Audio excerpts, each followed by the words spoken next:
State of mankind. How much do you know? Excerpts from How the Spectre of Communism is Ruling Our World. 56. Qutb's writings influenced many young Arabs, including the Palestinian scholar and later one of the founders of Al-Qaeda, Abdullah Yusuf Azzam. The 9/11 Commission report outlined Qutb's influence on bin Laden's worldview, and also referred to Azzam directly as a disciple of Qutb. Muhammad Qutb, Sayyid Qutb's younger brother, was also one of the primary transmitters of Qutb's views.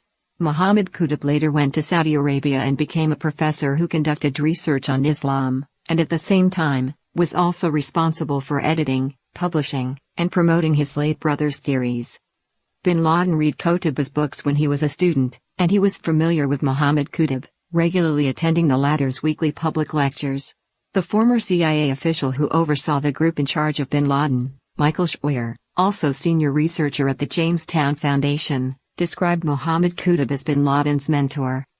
The aforementioned Al-Qaeda second-in-command, Ayman al-Zawahiri, is also a fanatical disciple of Sayyid Qutb.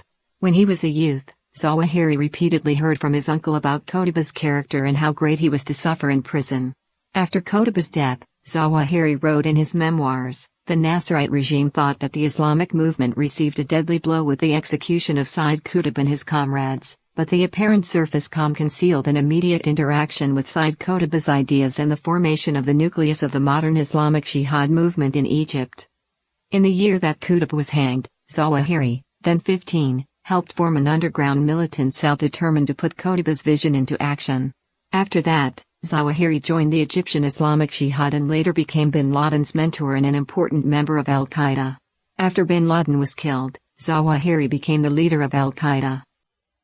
Glenn E. Robinson, the Middle East expert quoted above, said that in the Sunni Muslim world, Qutb is the most important thinker who emphasized violent jihad.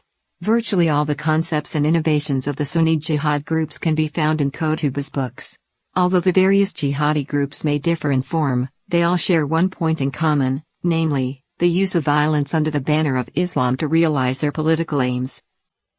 The 1981 assassination of the Egyptian President Anwar Sadat by the Egyptian Islamic Jihad, and the Egyptian terrorist group Al-Gamma al-Islamiyya's attacks against government officials, secular intellectuals, Egyptian Christians, and tourists in the 1990s are all steps in the campaign to bring about Qutb's vision.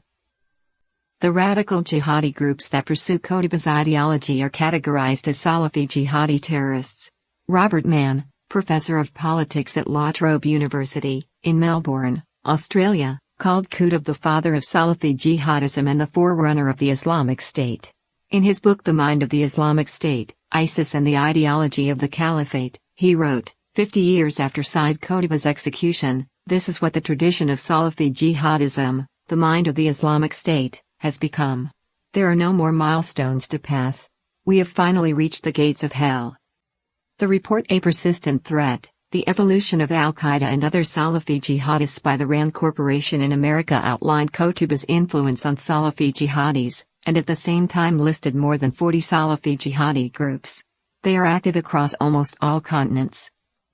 Looking at the various extremist Islamic organizations in existence, although they lack a united vision and are given to ideological infighting, there is one trait common to the overwhelming majority of them: Qutb's aggressive form of jihad. They have essentially inherited Qutb's work, which is communist revolution in a different form.